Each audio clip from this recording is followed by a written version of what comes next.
Praise the Lord church. प्रभु भला है और फिर एक बार आज परमेश्वर अपने वायदे के अनुसार मेरे और आपके मध्य में उपस्थित है और मैं परमेश्वर पिता का धन्यवाद देता हूं कि उसने फिर एक बार यह समय मेरे और आपके जीवन में जोड़ा ताकि हमारे मुखों से उसकी स्तुति महिमा और उसकी प्रशंसा हो सके।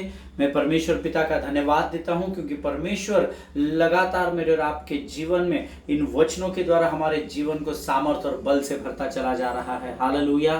प्रियो, परमेश्वर अपनी हर एक वाचा को धर्मी के जीवन में पूर्ण करता है, आमीन। लेकिन वाचाओं को पूर्ण होते हुए वो देखता है जो उन वाचाओं पर चलता है। हालेलुया। अगर आपको पानी की गहराई को मापना है तो आपको पानी की गहराई में उतरना होता है। हालेलुया। उसी प्रकार से पवित्र शास्त्र जो परमेश्वर का जीवित वचन है प्रियो, ये भी मानो उस गहरे सागर के नाई है। जितना हम गहराई में बढ़ते चले जाएंगे उतना ही अधिक हम गहराई को माप पाएंगे। हालेलुया। यीशु मसीह के नाम से मैं इस YouTube के चैनल के लिए भी परमेश्वर का धन्यवाद देता हूं जिसने मेरी सहायता और मदद की। मुझे तकरीबन 2 वर्ष पहले इस बात का परमेश्वर ने दर्शन दिया और मेरी सहायता और मदद की। वचनों को रोज देता चला गया और मैं रोज आपके मध्य में इस दिन तक, आज के इस समय तक रोज आकर प्रभु की सेवकाई कर रहा हूं। इसलिए मैं परमेश्वर पिता का धन्यवाद देता हूं, आमीन। आज फिर एक बार प्रियो हम अपने विषय की ओर बढ़ेंगे जिस पर हम पिछले कुछ दिनों से मनन और अध्ययन कर रहे हैं और आज भी बहुत सारी बातें हैं जो परमेश्वर ने मेरे हृदय में डाली है और मैं चाहता हूं कि वो मैं आपके साथ सेंतमेंट बांटूं। लेकिन इससे पहले कि हम परमेश्वर की वाणी को परमेश्वर की आत्मा की अगुवाई में सुने, मैं चाहता हूं कि इस समय हम सब पवित्र शास्त्र निकाल लेंगे और हम कुछ बातों को पढ़कर परमेश्वर का धन्यवाद देंगे क्योंकि परमेश्वर इस समय हमारे मध्य में उपस्थित है। हालेलुया। प्रियो, आज हमने जो पढ़ने के लिए जो वचन लिया है वो है भजन संहिता, उसका 49 अध्याय और उसके पहले 6 वचनों को हम पढ़ेंगे। भजन संहिता 49 उसके पहले 6 वचन। Psalms chapter 49 and verses 1 to 6 we are going to read। हम पहले अंग्रेजी में पढ़ेंगे फिर हम इसको हिंदी में फिर से एक बार पढ़ेंगे। मैं चाहता हूँ आप लोग अपने अपने पवित्र शास्त्र निकाल ले ताकि हम जब पवित्र शास्त्र में से पवित्र वचनों को जो प्रभु के वचन है पढ़े तो अधलोक कांपने लग जाए। हालेलुया। क्योंकि आपके मुख में मृत्यु और जीवन की सामर्थ्य ऐसा वचन कहता है। आमीन। Let us go to the word of God and read the verses. Psalms chapter 49 verses 1 to 6। The word says, "Hear this, all peoples, give ear, all inhabitants of the world, both low and high, rich and poor together. My mouth shall speak wisdom, the meditation of my heart shall be understanding. I will incline my ear to a proverb, I will solve my riddle to the music of the lyre. Why should I fear in times of trouble when the iniquity of those who cheat me surrounds me? Those who trust in their wealth and boast of the abundance of their riches." Amen। ये परमेश्वर के वचन है, जीवित है और आज भी कार्य करते हैं। हालेलुया। आइए इस समय हम इन्हीं वचनों को हिंदी में पढ़ेंगे। हे देश देश के सब लोगों यह सुनो, हे संसार के सब निवासियों कान लगाओ। क्या ऊंच क्या नीच, क्या धनी क्या दरिद्र, कान लगाओ। मेरे मुंह से बुद्धि की बातें निकलेगी और मेरे हृदय की बातें समझ की न होंगी। मैं नीति वचन की ओर अपना कान लगाऊंगा, मैं वीणा बजाते हुए अपनी गुप्त बात प्रकाशित करूंगा। विपत्ति के दिनों में जब मैं अड़ंगा मारने वालों को की बुराइयों से घिरूं, तब मैं क्यों डरूं? जो अपने संपत्ति पर भरोसा रखते और अपने ही धन के बहुतायत पर फूलते हैं। हालेलुया। आमीन। प्रभु इन पढ़े हुए वचनों पर आशीष दे। जब आज मैं सुबह के समय में समय को इस बात को मनन कर रहा था, वचन कहता है, हे देश देश के सब लोगों यह सुनो, हे संसार के सब निवासियों कान लगाओ। हालेलुया। विश्वास सुनने से और सुनना मसीह के वचन से होता है। आज प्रभु ने मुझे सुबह कहा कि जो वाणी मैं तुझे रोज बताता हूं उसकी ओर तू केवल अपने शरीर के कानों को नहीं परंतु आत्मा के कानों को ध्यान लगाकर सुनना। हालेलुया। आगे वचन कहता है, क्या ऊंच क्या नीच, क्या धनी क्या दरिद्र, कान लगाओ। फिर एक बार प्रभु चेतावनी दे रहा है, अरे बाबा तेरे पास कितना मोटर बंगला गाड़ी है ये मुझे कोई लेना देना नहीं है। तू निर्धन है, कंगाल है, गरीब है, ऊंच है, नीच है, कौन सी जाति का है, मुझे उसमें कोई मतलब नहीं है। परंतु अगर आज तू उद्धार को पाना चाहता है और स्वर्ग में अपनी जगह को पाना चाहता है तो तू अपने आत्मा और शरीर के कानों को मेरी ओर ध्यान लगा। हालेलुया, आमीन। तीसरा वचन कहता है, My mouth shall speak wisdom, the meditation of my heart shall be understanding। मेरे मुंह से बुद्धि की बातें निकलेगी और मेरे हृदय की बातें समझ की होगी। हालेलुया। मुंह से कौन सी बात निकलनी चाहिए? बुद्धि की, है ना, मूर्खता की नहीं लिखा है। मुंह से बुद्धि की बातें निकलनी चाहिए। हालेलुया। और मुंह से बुद्धि की बातें कब निकलती है? जब स्वर्ग के परमेश्वर ने दिया हुआ ये पवित्र शास्त्र आप पढ़ते हैं, ये पवित्र शास्त्र आपको स्वर्ग की बुद्धि से भर देता है, और तब मन में से निकली हुई वो बुद्धि की बातें आपके मुख से बाहर होती है। हालेलुया। और आगे वचन कहता है, मेरी हृदय की बातें समझ की होगी। हृदय की बातें समझ की क्यों लिखा है पता है? The meditation of my heart shall be understanding, because emotions होते हैं यहाँ पर, है ना, यहाँ पर भावनाएं होती है, यहाँ पर इच्छा होती है, आमीन। सो ये यहाँ पर बुद्धि होती है। तो वचन कहता है कि मुंह से बुद्धि की बातें निकलेगी और मेरे हृदय की बातें समझ की होगी।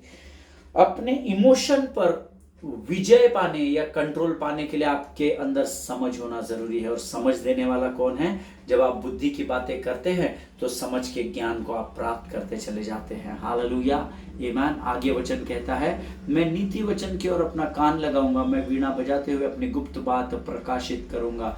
नीति वचन की ओर कान इसलिए लगाने के लिए वचन कहता है क्योंकि नीति वचन, the proverbs is the book which is full of wisdom. Hallelujah. ये बुद्धि की बातें हमें सिखाती है। अगर आप नीति वचन के पूरे अध्याय पढ़ेंगे तो आपको पता चलेगा कि वहां पर केवल और केवल और केवल बुद्धि और ज्ञान के विषय में लिखा गया है। हालेलुया। बुद्धि चौकों में खड़े होकर ये प्रचार करती है, बुद्धि बाजारों में खड़े होकर ये प्रचार करती है। बुद्धि के विषय में कहा गया है, विजडम और अंडरस्टैंडिंग के विषय में कहा गया है। हालेलुया। इसीलिए वचन कहता है, मैं नीति वचन की ओर अपना कान लगाऊंगा। क्यों? क्योंकि जब मैं नीति वचन अर्थात बुद्धि की बातों को सुनूंगा तो वो बातें मेरे मन और हृदय पर कब्जा करेगी और वही बुद्धि की बातें मेरे मुंह से बाहर निकलेगी। हालेलुया, आमीन। और आगे वचन कहता है, मैं वीणा बजाते हुए अपनी गुप्त बात प्रकाशित करूंगा। वीणा कब हम बजाते हैं पता है? जब हम आराधना करते हैं, जब हम वर्शिप करते हैं, तब हम वाद्यों को बजाते हैं। हालेलुया। और वचन कहता है, मैं वीणा बजाते हुए अपनी गुप्त बातों को प्रकाशित करूंगा। हालेलुया। जब आप आत्मा और सच्चाई से आराधना करते हैं तो आप परमेश्वर की महिमा के प्रकाशन को अपने अंदर से बाहर उंडेलते चले जाते हैं। हालेलुया। आगे वचन कहता है, विपत्ति के दिनों में जब मैं अड़ंगा मारने वालों को के बुराई से घिरूं तब मैं क्यों डरूं। हालेलुया। Thank you Jesus, thank you Jesus, आमीन। विपत्ति जब आप पर आती है तो आपके विरोध में जो खड़े हो जाते हैं, जो आपके विरोध में बोलते हैं, आपको उकसाते हैं, आपके विरोध में गलत काम करते हैं, वचन कहता है, मैं भला इन लोगों से क्यों डरूं। क्यों? क्योंकि वचन ऐसा कहता है कि मेरा शरण स्थान और मेरा बल परमेश्वर है। हालेलुया। सो अगर परमेश्वर मेरे साथ है तो मेरा विरोधी भला क्या कर सकता है। आमीन। और आगे वचन कहता है, जो अपनी संपत्ति पर भरोसा रखते हैं और अपनी धन की बहुतायत पर फूलते हैं। हालेलुया।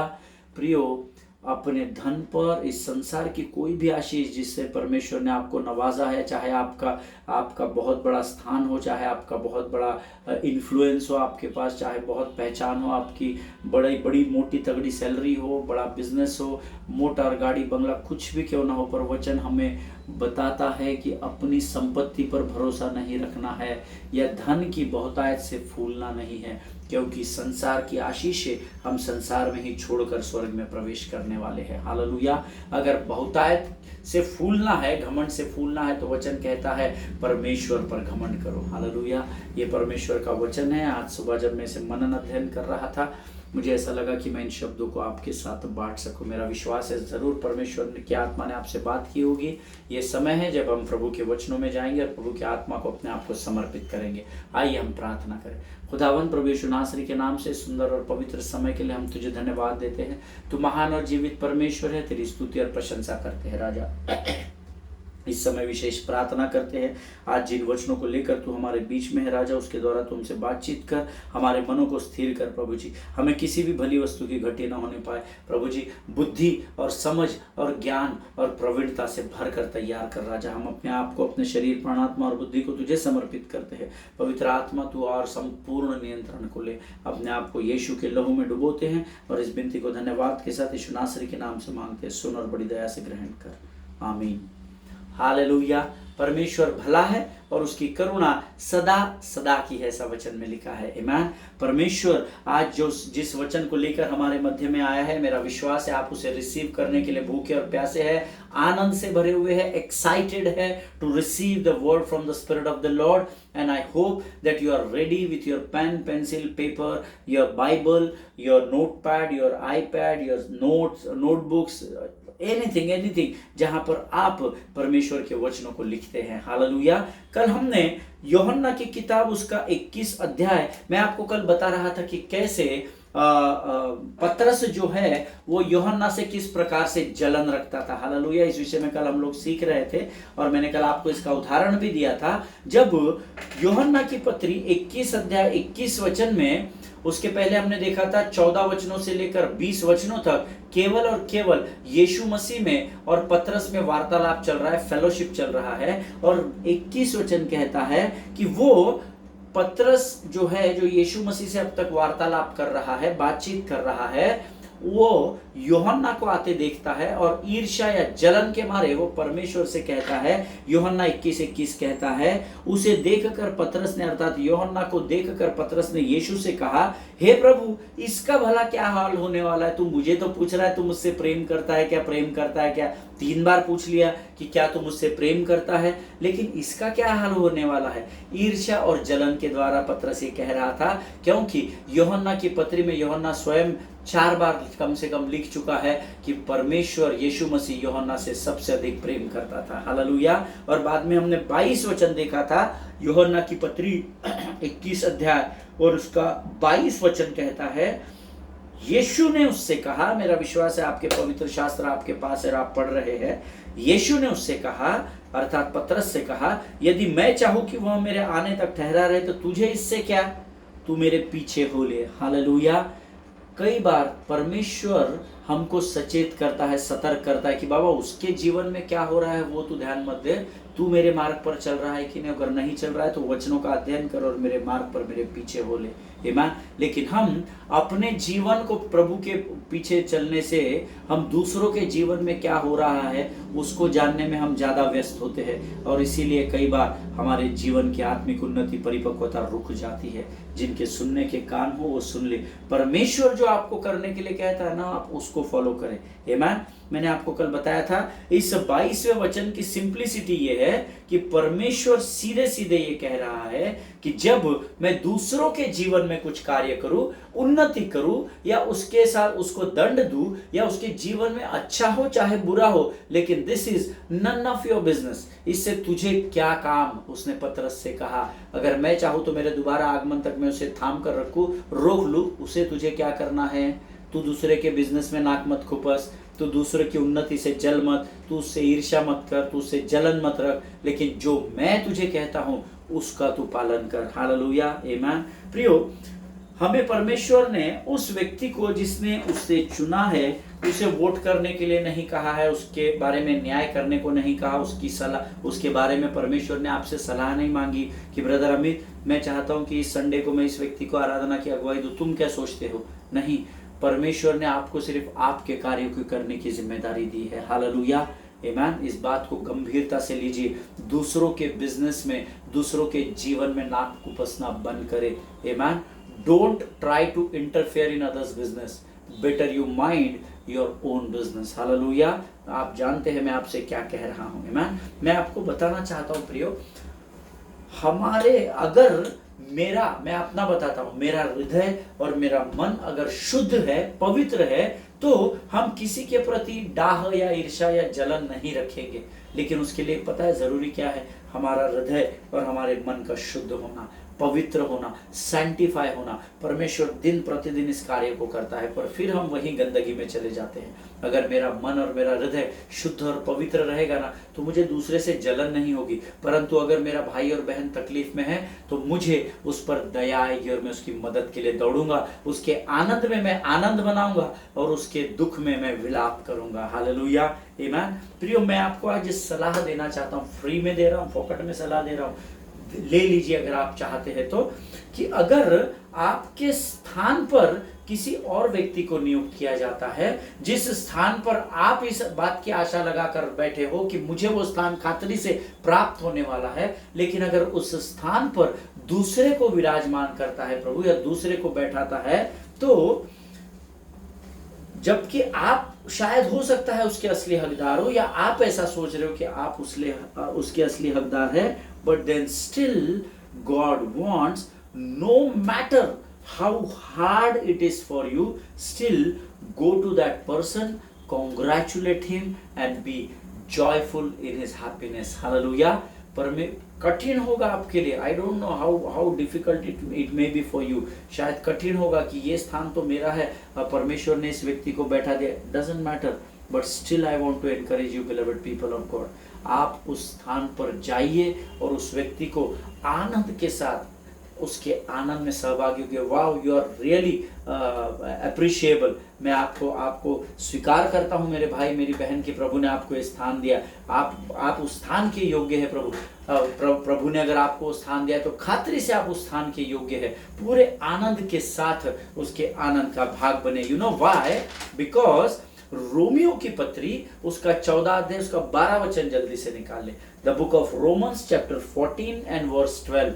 रोमियो की पत्री उसका 12वां अध्याय उसका 14 वचन कहता है, इसीलिए हम में से हर एक परमेश्वर को अपना अपना लेखा देगा। हालेलुया, आमीन। जब प्रभु ने मुझे इस वचन को रिवील किया, I was you know I came out of my chair and I started jumping and praising the Lord. आमीन। परमेश्वर हर एक से उसका लेखा लेगा, अपना अपना लेखा लेगा, ऐसा लिखा है।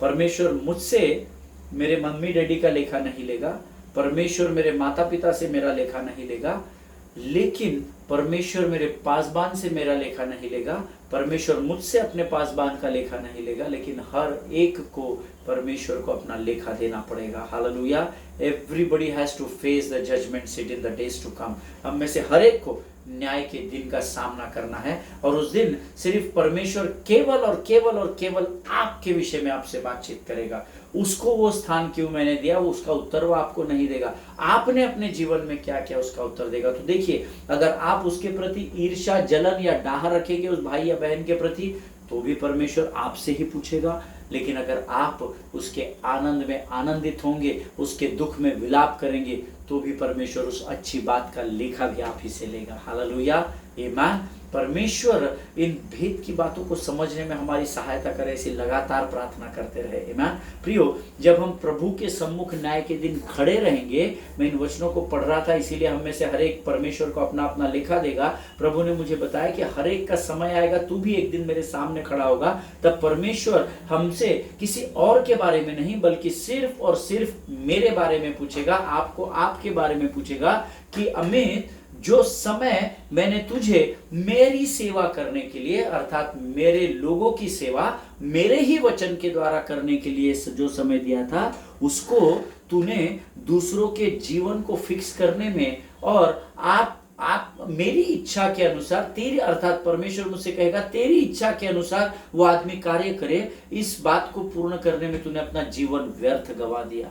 हालेलुया। हम सबों को प्रभु के सामने खड़े रहना है, लेकिन प्रभु उस दिन मुझसे कहेगा कि तू जानता है अमित, मैंने तेरा चुनाव क्यों किया, मैंने क्यों तुझे शुद्ध और पवित्र किया, क्यों तुझे बुलाया, ताकि तू मेरी सेवा, अर्थात मेरे वचन जो मैंने तुझे फ्री में सेंत में दिए हैं, उन वचनों का ग्रहण करके तू मेरे लिए मेरे राज्य की सेवकाई करे, इसलिए मैंने तुझे चुना। लेकिन तूने क्या कर दिया, तूने अपने स्थान को, उस स्थान, अपने जीवन को उस स्थान पर फिक्स करने के लिए अपने जीवन में ईर्ष्या और डाह को उत्पन्न किया, और दूसरे लोगों का न्याय करने में अपने जीवन को व्यर्थ गवा दिया। हालेलुया। जिनके सुनने के कान हो वो सुन ले कि प्रभु का आत्मा क्या कहना चाहता है। आमीन। एक और उदाहरण पवित्र शास्त्र में है, हम सब जानते हैं दाऊद और उसके भाइयों के बारे में हम सब जानते हैं। हम शमूएल के बारे में, हम यिशै के पुत्र यिशै के बारे में, अर्थात जैसे वी ऑल नो अबाउट जेसी।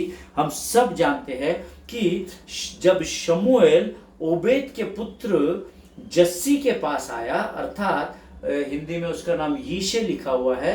जब शमूएल यिशै के पास आया और जब उसने यिशै को बताया कि तेरे पुत्रों में से एक को परमेश्वर ने मुझे यहाँ भेजा है कि तेरे पुत्रों में से एक का मैं अभिषेक करूं ताकि आने वाले समय में वो इजराइल का राजा नियुक्त किया जाए। और हम सब इस कहानी को जानते हैं। परमेश्वर के सेवक यिशै ने क्या किया, 1 2 3 4 अबीनादाब आया, शमा आया, ये आया, वो आया, अपने सारे के सारे 7 पुत्रों को उसने बुलाया। और उसने शमूएल ने क्या किया, यिशै ने 7 पुत्रों को बुलाया, एक के पीछे एक के पीछे एक के पीछे एक, 7 पुत्रों को इकट्ठा किया। लेकिन शमूएल ने उन 7 को नकार दिया, ऐसा वचन में लिखा है। हालेलुया। वो योग्य हो सकते हैं, मुझे उनकी योग्यता के बारे में नहीं पता, वो सामर्थी हो सकते हैं, वो प्रभु के भय में चलने वाले हो सकते हैं, वो धर्मी हो सकते हैं, वो पवित्र और शुद्ध हो सकते हैं। उसके बावजूद भी परमेश्वर का वचन कहता है कि शमूएल ने 1 बाय 1 उन 7 को नकार दिया। उसने कहा नहीं, और भी कोई बचा है क्या? आमीन। क्यों? क्योंकि शमूएल परमेश्वर की आज्ञा का पालन कर रहा था। Hallelujah. And they all were rejected as being anointed from the Lord. Hallelujah. मैंने नहीं कहा है प्रियो, ये परमेश्वर के वचन में लिखा है। मुझे नहीं लगता कि अबीनादाब में, शमा में या बाकी जितने भी लोग थे उनमें कोई कमी घटी रही होगी, ऐसा मुझे नहीं लगता है, या होगी भी तो मुझे नहीं पता है। लेकिन मैं ऐसा विश्वास करता हूं कि वो यिशै के पुत्र थे, यिशै परमेश्वर के भय में अपने जीवन को बिताता था, तो इनके ऊपर जरूर अच्छे संस्कार रहे होंगे, अच्छी शिक्षाओं को इन 7 भाइयों ने प्राप्त किया होगा, बल्कि इन सबों के ऊपर परमेश्वर का अभिषेक भी होगा, ऐसा मेरा विश्वास है। परंतु उसके बावजूद भी परमेश्वर ने उस स्थान के लिए उनको चुना नहीं। हालेलुया। आज आप पवित्र हो सकते हो, आप शुद्ध हो सकते हो, आपके अंदर शायद कोई भी दाग न होता होगा, आप शायद पूर्ण रीति से परिपक्व भी हो, परंतु अगर परमेश्वर ने किसी विशेष स्थान के लिए आपको नहीं चुना है तो आपको उससे अभिषेक कभी नहीं करेगा। हालेलुया। आमीन। हमारा विषय ही ये है कि जब हम किसी स्थान को प्राप्त करना चाहते हैं, उस स्थान पे अगर प्रभु हमें न लेकर जाए तब हमें क्या करना है। यहाँ पर इन 7 भाइयों को शमूएल ने 1 by 1 they had been rejected, they all were rejected as being anointed, क्योंकि उनके पिता को यह लग रहा था कि शायद इनमें से एक का चुनाव होगा। आमीन। लेकिन परमेश्वर के भविष्यवक्ता नबी शमूएल ने उन सब को नकार दिया। हालेलुया। और जस्सी ने, अर्थात यिशै ने दाऊद को उस समय बुलाना भी जरूरी नहीं समझा। आमीन। जबकि बड़ी ईमानदारी से वो अपने पिता के भेड़ों की चरवाही कर रहा था। हालेलुया। वो भी अभिषेक से भरा हुआ था, उसके ऊपर भी अनॉइंटिंग था, वो भी अपने पिता की आज्ञा का पालन करता था, लेकिन यिशै ने उसे बुलाना भी जरूरी नहीं समझा, ऐसा वचन में लिखा हुआ है। हालेलुया। पहला शमूएल उसका 16 अध्याय उसका 11 वचन हम पढ़ेंगे। 1 सैमुएल चैप्टर 16 वर्स 11। सब लोग निकाल ले और मेरे साथ पढ़े। पहला शमूएल उसका 16 अध्याय उसका 11 वचन। Now listen carefully and read it carefully. तब शमूएल ने यिशै से कहा, क्या सब लड़के आ गए? वहां बोला, नहीं, छोटा तो रह गया है और वहां भेड़ बकरियों को चरा रहा है। शमूएल ने यिशै से कहा, उसे बुलवा भेज, क्योंकि जब तक वह यहाँ न आए तब हम खाने को नहीं बैठेंगे। What a honour people of God, what a privilege for David. आमीन। कितना अधिक आदर परमेश्वर ने दाऊद का किया कि इतना अभिषिक्त परमेश्वर का भविष्यवक्ता स्वयं ये बोलता है कि जब तक वो नहीं आएगा भाई मैं तेरे घर का भोजन नहीं करूंगा। हालेलुया। कितना आदर, कितना सम्मान दाऊद को परमेश्वर ने दिया। हालेलुया। आमीन। प्रियो, वचन कहता है शमूएल को पूछना पड़ा, ए बाबा तेरा खत्म हो गया क्या? यिशै सारे पुत्र खत्म हो गए क्या? तो मैं जाऊं क्या अभी यहाँ से? तब वह क्या बोलता है, दाऊद का बाप जस्सी या यिशै क्या बोलता है? नहीं, छोटा तो रह गया है लेकिन वो भेड़ बकरियों को चरा रहा है। देखिए ये सातों भाई कहीं ना कहीं किसी ना किसी काम में व्यस्त जरूर होंगे, लेकिन यीशे ने सबको काम धंधा छोड़कर बुलाया। लेकिन वो शमूएल को इस बात का एक्सप्लेनेशन दे रहा है कि नहीं नहीं, वो छोटा रह गया है, वो भेड़ बकरियां चरा रहा होगा। अब उसके बाप ने उसको इम्पोर्टेंस भी नहीं दिया। कई बार ऐसा आपके साथ भी होगा, शायद आपके अधिकारी आपको इम्पोर्टेंस न दे, शायद आपके पासबान आपका आदर न करे, आपकी योग्यता को शायद वो न पहचाने या पहचान कर अनसुना कर दे, शायद आपके स्थान पर आपका आदर न किया गया हो, आपको ऐसा टेकन फॉर ग्रांटेड करते हो जैसा दाऊद के साथ यहाँ हो रहा था। लेकिन उसके बावजूद भी एक बात हमेशा ध्यान में रखिए, अगर परमेश्वर ने आपको बर्तन के रूप में चुना है तो वह आपका अभिषेक सही समय पर करना जानता है। हालेलुया। निराश नहीं होना, हताश नहीं होना प्रियो। मैं नहीं जानता आज आप किस परिस्थिति में हैं, परंतु परमेश्वर इस समय मुझे बता रहा है कि मैं यहाँ किसी ना किसी से जरूर बात कर रहा हूँ। आमीन। आप निराश नहीं होना, मायूस नहीं होना, हताश नहीं होना। परमेश्वर ने आपके लिए एक सीजन को तैयार रखा है और वो अपने समय में अपने सेवकों को भेजकर आपका अभिषेक करने वाला है। हालेलुया। ताकि आप आने वाले समय में एक ऊंचाई के स्थान पर विराजमान हो सके। हालेलुया। आमीन। What honour. जब मैं इसे पढ़ रहा था मेरा हृदय प्रेम से भरा है प्रियो, कि क्या आदर है। दाऊद का कितना आदर किया परमेश्वर ने, जिसको उसका स्वयं का शारीरिक पिता त्यागने की कोशिश कर रहा था, अनसुना कर रहा था, अनदेखा कर रहा था। परमेश्वर ने उसी को मास्टरपीस बनाकर इजराइल के राजगद्दी पर विराजमान कर दिया। हालेलुया। वो किसी से जल नहीं रहा था, उसने जाकर अपने भाइयों से कोई आगे कंप्लेन नहीं की। हम उसके ऊपर भी अध्ययन करेंगे। आमीन। प्रियो, एक बात आज मैं आपको बताना चाहता हूं, जिसको परमेश्वर चुनता है उसका संसार कुछ भी नहीं बिगाड़ सकता है। केवल यही संसार नहीं, परंतु वो आत्मिक दुष्टता की आत्मिक सेनाएं जो आकाश में है, वो भी आपका कुछ नहीं बिगाड़ पाएगी। अगर परमेश्वर का हाथ, बलवंत हाथ आपके सिर पर आ गया तो समझ लीजिए परमेश्वर ने आपको ऊंचाई पर लेकर आ गया। हालेलुया। आमीन। प्रियो, आज हम यहाँ पर इस अध्ययन को समाप्त करेंगे, कल हम इसके आगे के वचनों में अध्ययन करेंगे। हालेलुया। मेरा विश्वास है आज जरूर इस अध्ययन के द्वारा परमेश्वर ने आपसे बातचीत की है। आमीन। आइए इस समय हम अपनी आंखों को बंद करें और हम प्रार्थना करें। खुदावन प्रभु यीशु नासरी के नाम से सुंदर और पवित्र समय के लिए हम धन्यवाद देते हैं। हम धन्यवाद देते हैं प्रभु, फिर एक बार आज तेरी वाणी ने हमारे मांस और गूदे को भेद दिया है। राजा, जितनों ने सुना है उन्हें आशीष दे, उनकी स्मरण शक्ति को मजबूत कर, ताकि ये सारे वचन जो हम सीख रहे हैं प्रभु जी, वो हमारे जीवन में, हमारे जीवन के अंत तक हमारी स्मरण शक्ति में बने रहे, हमारे मांस और गूदे का भाग होने पाए, हमारे हृदय और मन पर हमेशा ये वचन का बीज होने पाए प्रभु जी। परमेश्वर पिता, आज तूने हमें फिर एक बार अपना आत्मिक मन्ना पवित्रता से दिया, हम धन्यवाद देते हैं प्रभु जी। उसे समझने के लिए लगने वाली शक्ति, बुद्धि और ज्ञान दिया, इसलिए धन्यवाद देते हैं राजा। फिर एक बार अपने आप को यीशु के लहू में डुबोते हैं और इस विनती को धन्यवाद के साथ यीशु नासरी के नाम से मांगते हैं। सुन और बड़ी दया से ग्रहण कर। आमीन। हालेलुया। फिर एक बार यीशु नासरी के नाम से मैं आप सबों को सलाम करता हूं। मेरा विश्वास है प्रियो, आपने आज के वचन सुने और जरूर परमेश्वर ने आपको इन वचनों के द्वारा आशीष दी है। आज मैं इतने कॉन्फिडेंस से इसलिए कह रहा हूं क्योंकि परमेश्वर ने मुझे आशीष दी है। जब मैं आपको सिखा रहा था, प्रभु कई बातों को मुझे भी स्मरण करा रहा था। Don't be jealous of others, it is very terrified, you know. बहुत आपको नुकसान कर देता है जलन और ईर्ष्या। आमीन। एक दूसरे के लिए प्रार्थना करें, दूसरों के आनंद में आनंदित होना सीखिए। आमीन। प्रभु इन वचनों के द्वारा आपको बड़ी आशीष दे। God bless you all. एक दूसरे के लिए प्रार्थना करते रहिए, अपने पासबानों के लिए, उनके परिवारों के लिए प्रार्थना करें। हम अगले सेशन में मिलेंगे, तब तक स्वस्थ रहे और सुरक्षित रहे और प्रभु की संगति में बने रहे। आमीन। God bless you all. परमेश्वर आपको आशीष दे।